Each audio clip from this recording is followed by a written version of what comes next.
Ezwesi kana kasi mitema bana yo. Pepe sabiso makasi oh Père. Ya kotia mona misala.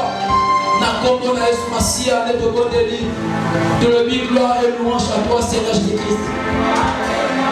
De le gloire et louange à toi Seigneur Jésus-Christ. Est-ce que tu as compris quoi? Il ne va pas parler de ma casse. Tu vas te dire que tu ne vas pas te coller. Pour être ma casse.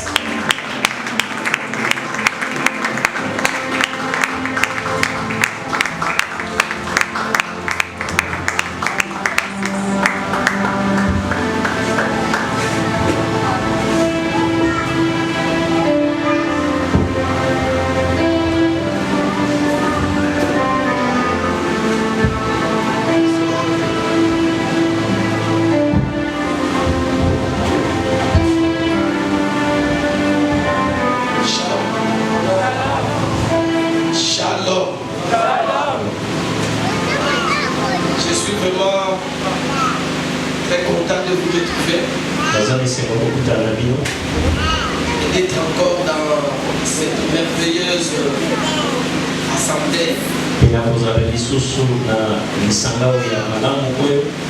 Content de revoir encore tous les bien-aimés que je suis en train de voir. Merci pour le docteur Baron. Tout à fait confiance pour nous permettre de parler encore une fois de plus pour les choses de Dieu.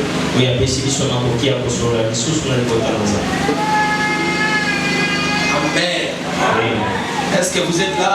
Amen. Alléluia. Amen. Est-ce que nous pouvons applaudir Jésus? Applaudissez le roi des gloires.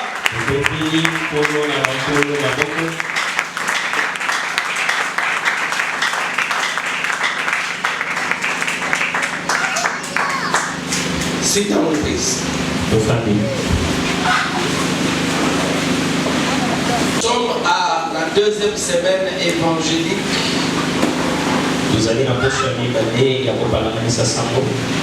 Parle de la victoire sur les fils de l'Orient.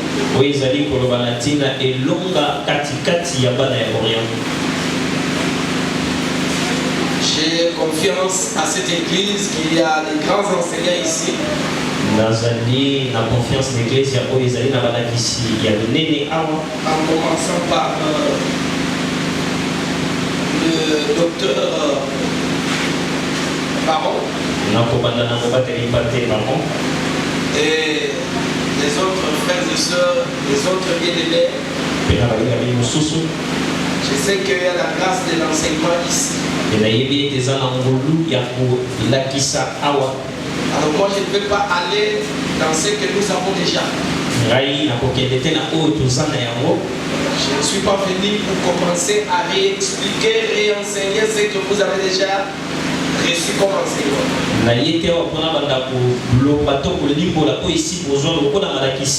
Peut-être que vous les enseignez mieux que moi. Mais je suis venu plutôt pour mettre en pratique ce qui a été enseigné. C'est-à-dire nous amener à vivre réellement la vie de victoire. Et ce culte d'aujourd'hui sera un culte de victoire. Alléluia. Amen. Je ne suis pas venu pour enseigner encore les théories bibliques. Non. Je suis venu pour un protocole. Le protocole de la victoire.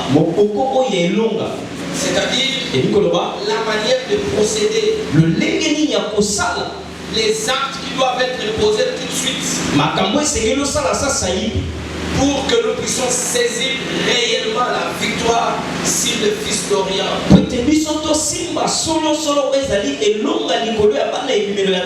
quand on dit le Fils de l'Orient, en un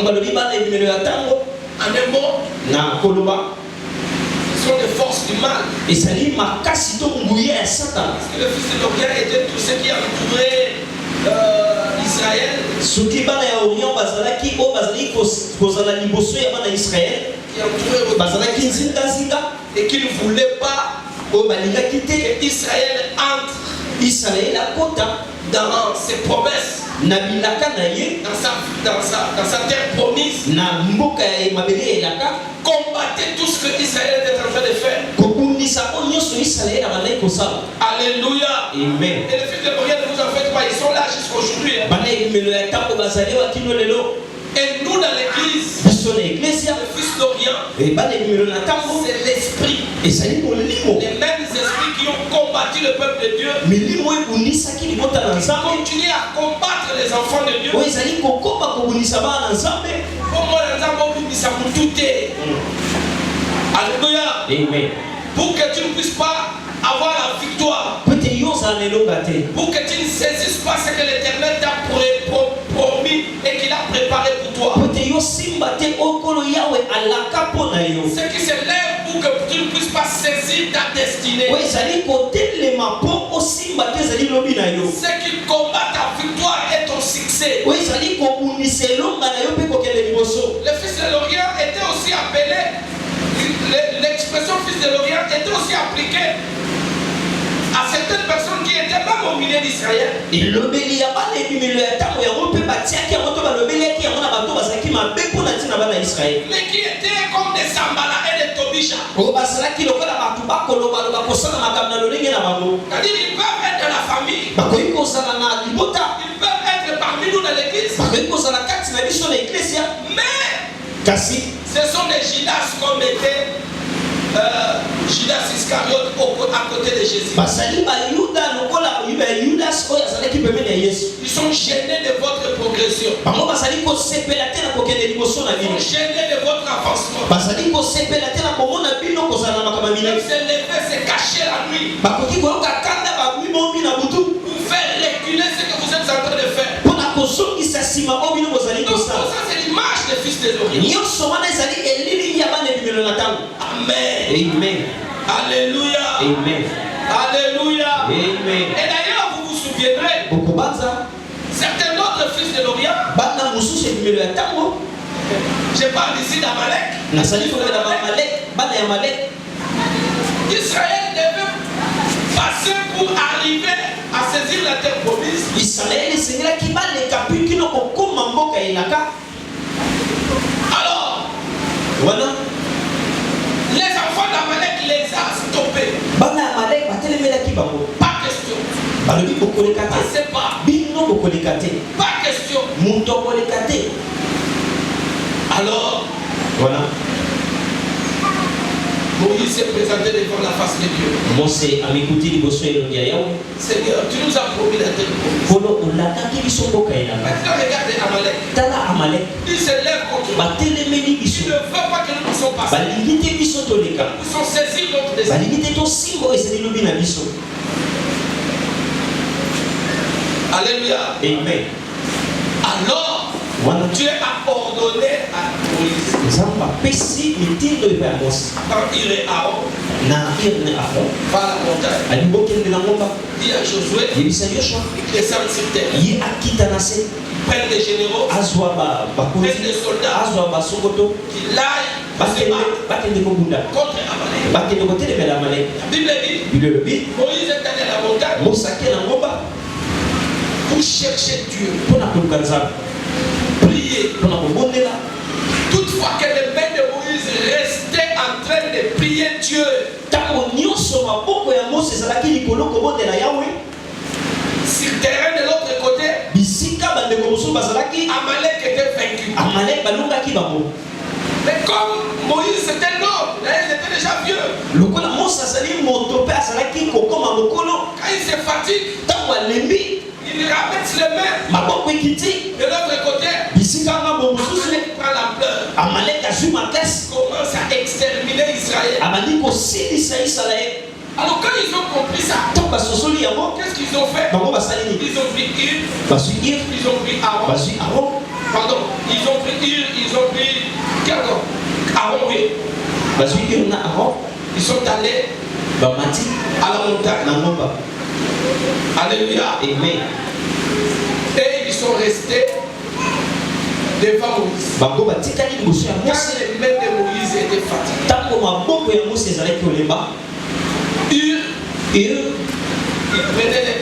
il soutenait les mains de Moïse. Si eux aussi c'est fatigué, ils mettent les pierres. Pourvu que les mains de Moïse restent debout. Pour que la victoire soit certaine. Amen. Amen. Donc, la Bible dit, c'est avec Dieu que nous vaincrons. Sans Dieu, nous ne pouvons rien faire. Mais avec Dieu, nous ferons des exploits. Et nos exploits avec Dieu, Dieu va les faire en écrasant nos ennemis. Ces fils d'Orient se présentent devant toi. C'est pourquoi le protocole que je vais te présenter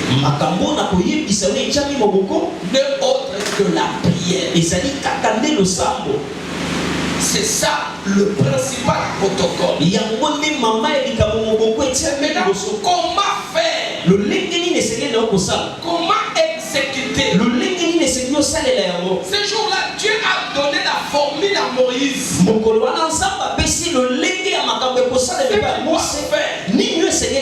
quand ils ont obéi comme ça, ils n'avaient pas dit il faut il faut que les mains soient levées. Si les mains se fatiguent, t'as des faits pas. C'était l'orientation qu'ils ont reçue. C'était le protocole de Moïse. Aujourd'hui aussi, notre combat contre les fils de l'Orient, nous avons aussi un protocole. Nous allons suivre tout de suite. Et nous sortirons de cette église avec la grande victoire. Amen. Cette nuit, le Seigneur m'a fait voir déjà la victoire.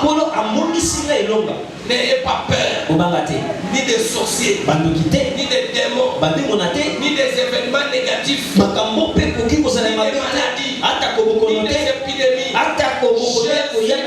J'ai fait ces choses. Et au nom de Jésus, tu es plus que vainqueur. Amen.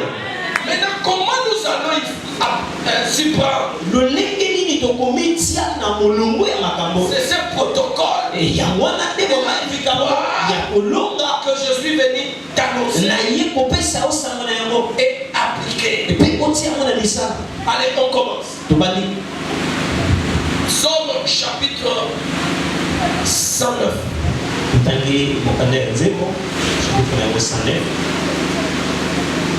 Verset 2 à 4.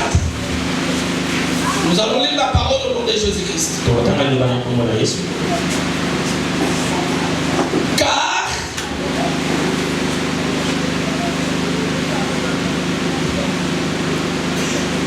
ils ouvrent contre moi une bouche méchante et trompeuse. Il me parle avec une langue mensongère. Il m'environne de discours haineux. Et ils me font la guerre sans cause. Tandis que je les aime, ils sont mes adversaires. Mais moi, je recours à la prière. Acclamons le roi de gloire. Acclamons plus fort que ça. Sit down, please.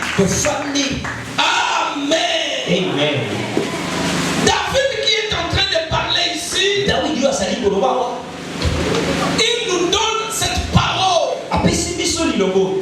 qui est aujourd'hui ta parole. Regarde, oh Dieu, ils ouvrent contre moi une bouche méchante et trompeuse. Ils parlent avec une langue mensongère.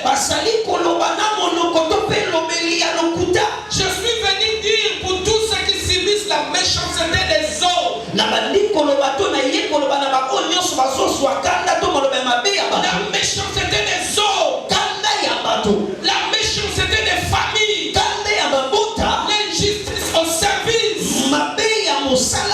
Cette parole est pour toi. Alléluia. Amen. Alléluia. Et il a comme une colonne sous son canisi nzambe. Na sali bato et l'autre côté. Parce que pour ça la pona nini. Les noms à boire qu'elle est en masse. Na sali bato et l'autre côté. Alléluia. Amen. Alléluia. Amen. Ils me font la guerre sans cause. Vous allez même réfléchir. Mais balingi ba boire la maladie en masse pour la nini. Balingi ba boire la peste. Na sali bato nini.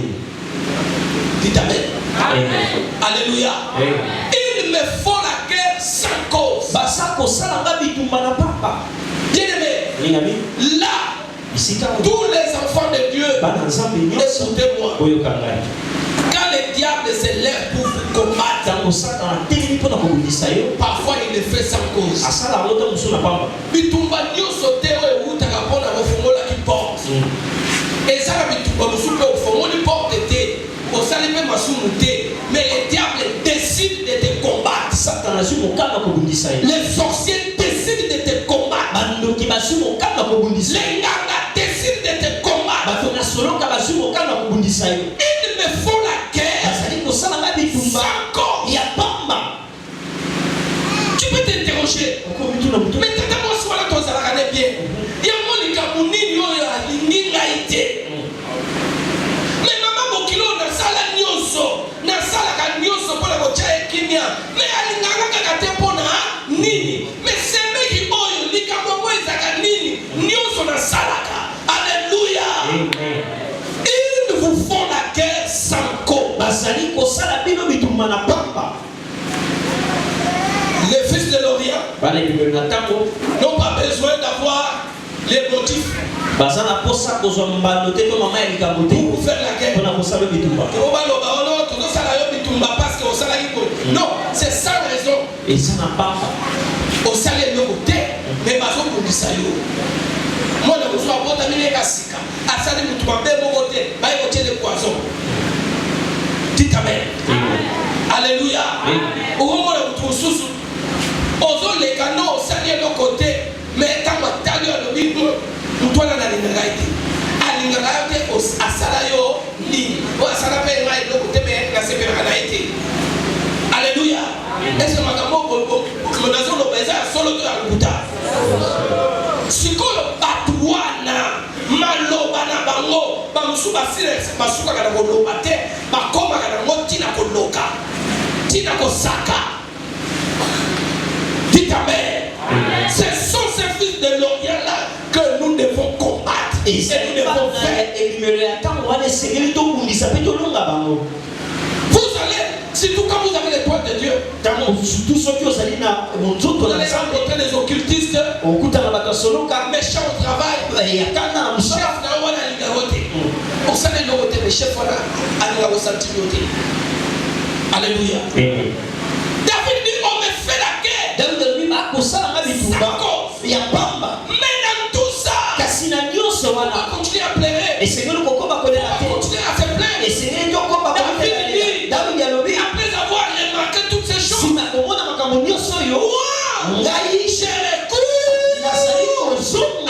prière. Alléluia. Parce que prier n'est justice en Zambé. Alléluia. Alléluia. Ce n'est pas que aucun reçoit. Ce n'est pas que aucun ne goloba. Ce n'est pas qu'on s'en a vengeance. Non. Toi, recours à la prière. ça. On me fait la guerre. On donne des faux témoignages. Et ça, la spécialiste dans le PSK, frère, moi, je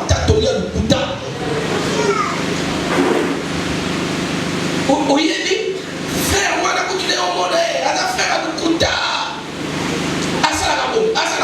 frère, oh, tout dans mon toit, on y est même, voilà. Fallait non, parce que on dit que nous sommes bien. Mais les gars, nous sommes bien, est-ce que ça là qui wana? Et ça, nous sommes avec le solo et d'accord partout. N'est-ce qu'il y a ça qui wana? Dites amen. Alléluia. Alléluia. Les faux témoignages. Yo ça qui wana te. So ba tu yo do ka pena yo kaki.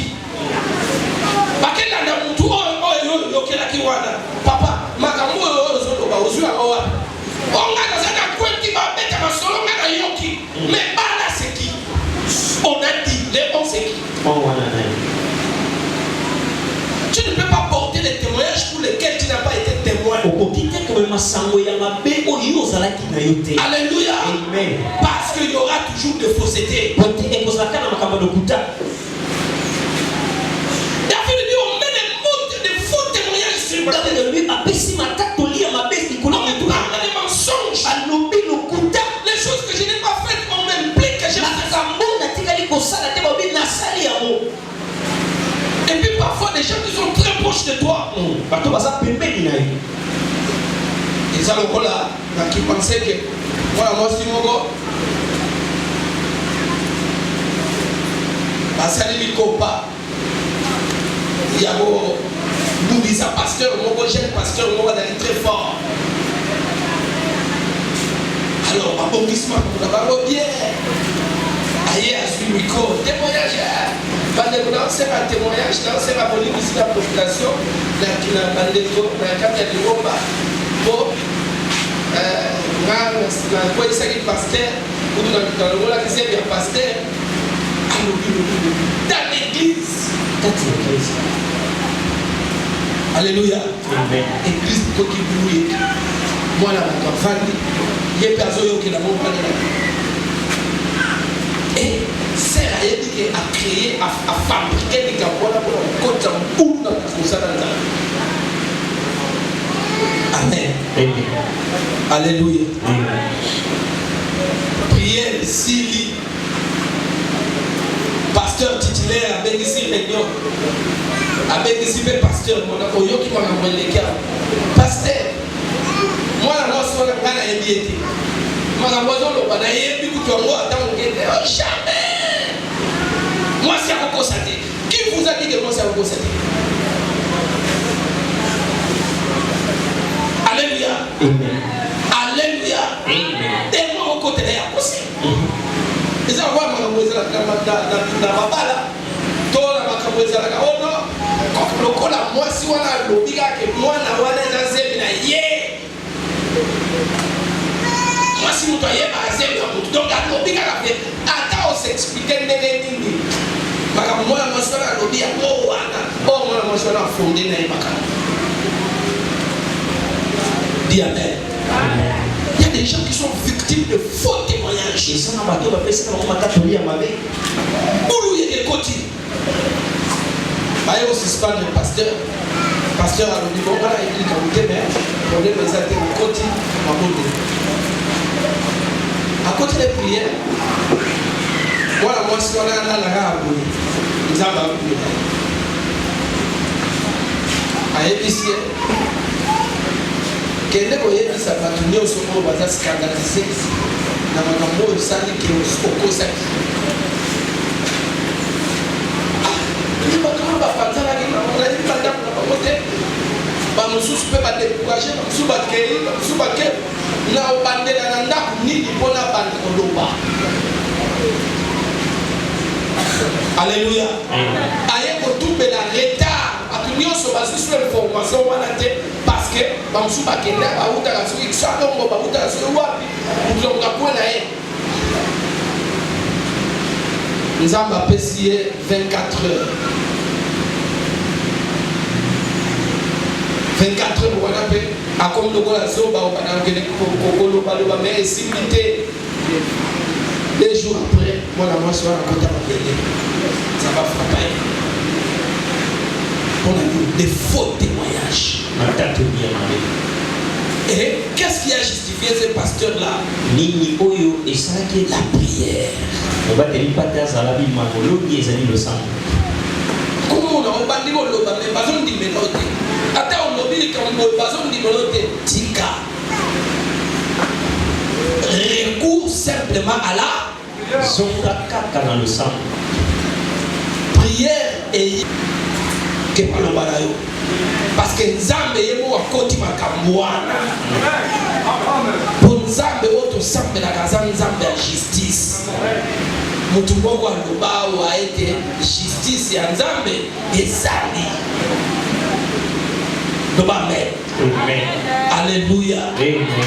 Donc, nous devons recourir et c'est guéri ton zonga na le sang. Quel que soit le fils de l'Orient, quel que soit ce qui se lève, quelles que soient les motivations, quelles que soient les humiliations, alléluia,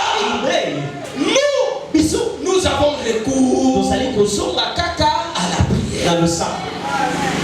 Amen. Amen. Alléluia. Amen. Siko le sambo ya le sambo ndenge nyonso le sambo te. Bible lobi bozoko luka bozozwa te po bozosenga te. Soki mpe bozozwa te po bozosenga mabe. Yango nde bantoma basengi na Yesu lakisa biso ndenge nini to sambela. Itababikole, amen. Amen. Plus fort encore, amen. Amen. Nayokiyote, plus fort, amen. Amen. La prière. Le sang. Le Seigneur donne son protocole.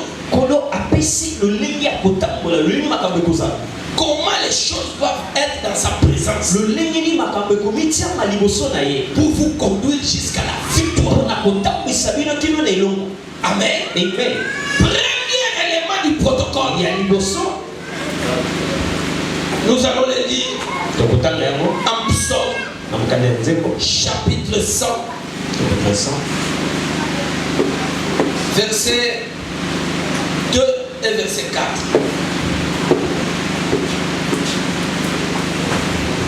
Alléluia. Amen. Servez l'Éternel avec joie. Venez avec allégresse en sa présence.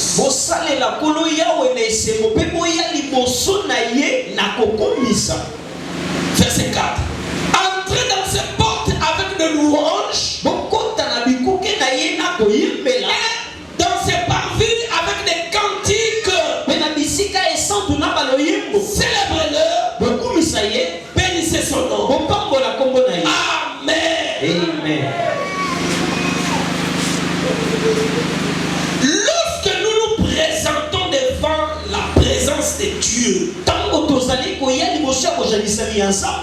présentons-nous dès l'entrée dans sa présence l'allégresse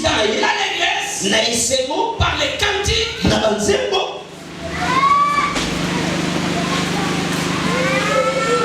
par les louanges par la célébration qui bénit le nom du Seigneur. Amen. Amen. C'est là où il faut commencer. Quand on entre, on est encore au niveau des parvis. On n'est pas encore dans le lieu saint et dans le lieu très saint. On y entre avec joie. On célèbre le nom de Jésus. C'est pourquoi le Seigneur a dit, lorsque vous voulez prier, dites, premier mot, notre Père qui est au ciel. La suite, que ton nom soit en sanctifiant le nom du Seigneur, pour le célébrer, pour l'honorer, vous le reconnaissez et vous l'élevez. Ça c'est la première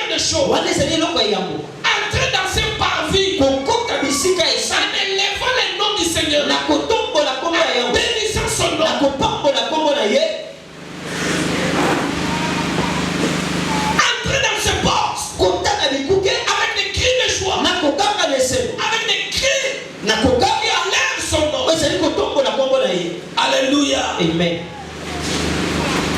Notre thème de ce jour, c'est pas notre sous-thème, le protocole de la victoire. Et nous sommes en train d'exécuter aujourd'hui le protocole. Quels sont les tactes que Dieu nous a donnés? La formule, la manière pour arriver à la victoire, pour vaincre ceux qui se lèvent contre notre bonheur, qui représentent les fils de l'Orient. Amen. Amen. Alléluia. Amen. C'est pourquoi nous avons dit, nous avons commencé par les témoignages de David, qui dit que ces gens viennent me faire la guerre pendant que je ne leur ai rien fait. Ils me font la guerre sans raison, sans motif.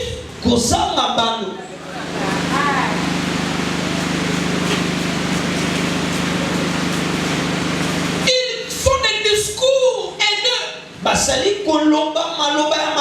des paroles méchantes, mensongères. Ils se sont fait mes adversaires. Moi je les aime, mais eux sont mes ennemis.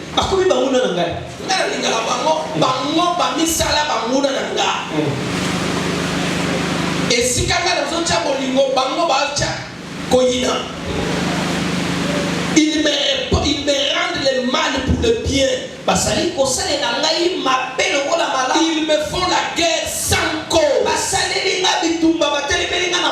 Alors tous ceux qui nous font la guerre sans cause là,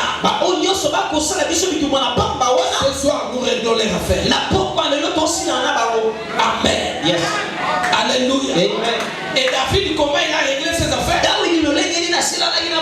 Dans tout ça, moi, je recours à Pierre. Place au coco soit solution côté la maman. Au expliquer, au lobby, au justifier, au nous qui va voir ces moyens sans solution. Solution la souka et zanini, prière. Il t'a pas picolé. Amen. Amen. Alléluia. Amen. Mais nous n'allons pas prier de n'importe comment. Parce que la guerre avec Amalek nous renseigne que Moïse avait un protocole. Il devait rester, les si les mains baissent, alors là, l'ennemi, les fils d'Orient comme les Amalek prennent de la victoire sur eux. Alléluia. Amen. Alléluia. Jusqu'à ce que des gens comme des Hur viennent soutenir. Si c'est fatigue, on prend aussi les pièges. Que les mains de Moïse restent debout. Et pour nous également, nous avons un protocole qui nous conduit vers la victoire.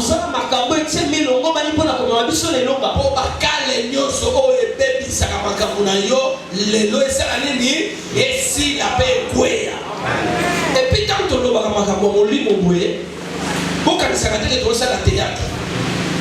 nous parlons des choses vraies.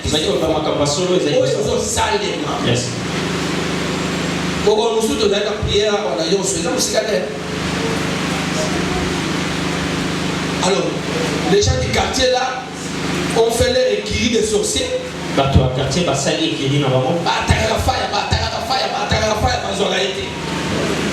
Ces jours-là, on était en nuit de prière, en veillée. Vers 3h30 pour aller vers 4h. 3h30.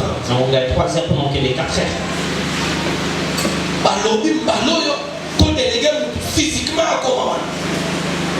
Nous avons besoin de prière. Alors on a envoyé une jeune fille. Grande sorcière. Aya pour la attaque frontale. Alors à Bombali. Dès qu'elle s'est la prière, le mouvement, ils ont prié, un moment tourne la porte, on observe. Il y a une jeune fille quelque part là qui est en train de faire des histoires. Comment il est aussi mon qu'on a quoi à au salaba? Il s'en va ça. On les récupère. Dosuie. Mademoiselle, qu'est-ce qu'il y a? Problème. On a été dans le bâtiment d'abord. Alléluia. Alléluia. Amen. Abali mo bisa makam. Mais nalobi mais bon mais qui monte pour quitter. Bon mais qui monte pour quitter. Bino ko kansi ko ya awa plein prière de ko kali balo. To ça la sœur qui soit la chef la société là avoir un coach. Moi là a raison à pacte na bandoki. Alors on a décidé que nenge ba ko ba pensa ka mtu oyo faut pas pensa mama wana. Parce que mama wana za sert na biso église. Aluka yendenge ndio so mama na époque. C'était un garçon de 17 ans. Azo soit aidé. Voilà mon azo lo sont des histoires vraies. Oh ngamoko na vivre. Lo ba mais. Et puis musique avec awa pepe awa. Qu'est-ce qui s'est passé? Sœur Wana, période à votre déclaré qu'il 21 jours de prière. À ce moment-là, nous allons qui n'a eu sur 216. Avant que tout comme en place tout ça. Parce que là, on a fait un school à Panda et puis on est rentré. Alors, pendant que tout ça, dans 21 jours, maman aussi était entrée. Maman n'a pas prié. Parce que Zaki est une collaboratrice. Alors, comme il a réponse, il a tout ça. A constaté le mouvement que ceux qui ont kené, moi, ils ont filé, ils ont simulé, ils ont ceux qui ont mis la mort, ça semblait être la mort. Parce que le sorcier avait donné l'ultimatum à ces garçons-là. Les jours de leur souka. Ceux qui maman a yé à la tête de l'oscuité. Il y a des gens qui ont place. Alors, maintenant, l'enfant voulait utiliser toutes sortes de systèmes. Pourvu que maman a son. Alléluia. Amen. Alléluia. Amen. Et quand il constate, tu vois, il y a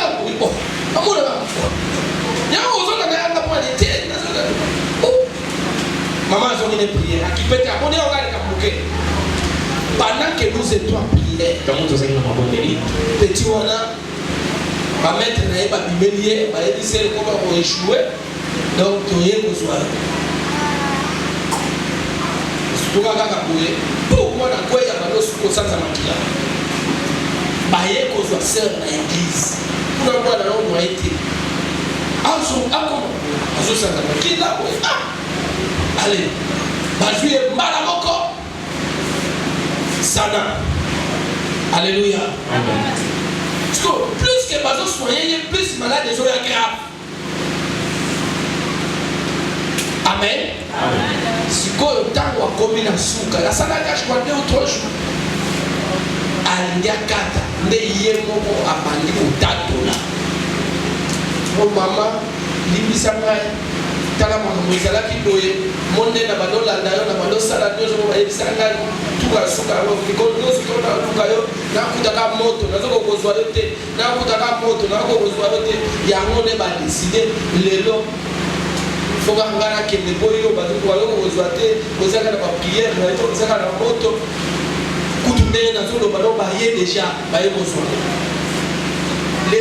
la maman, le temps qu'elle a répondre pour exhorter, tant qu'elle si ici Koloba, moi on a qu'à Timothée. C'est en cause ici, c'est pas loin. Donc, on a parce que tombe déjà par 4 heures pour là. Donc nous la transformation donc bizarre. 6 heures, 7 heures donc tu vas dater dans la solo. bakenda kokinda ye wana à 7h ba 8h mettre moto moko marchandise mpona nini mama oyo alingaki okende kozwa cette maman là recourait toujours à la prière. Acclamons la parole de Seigneur.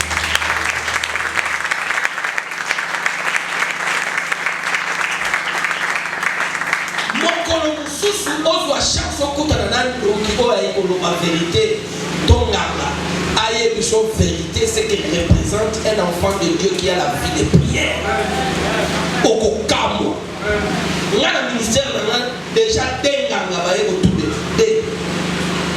denga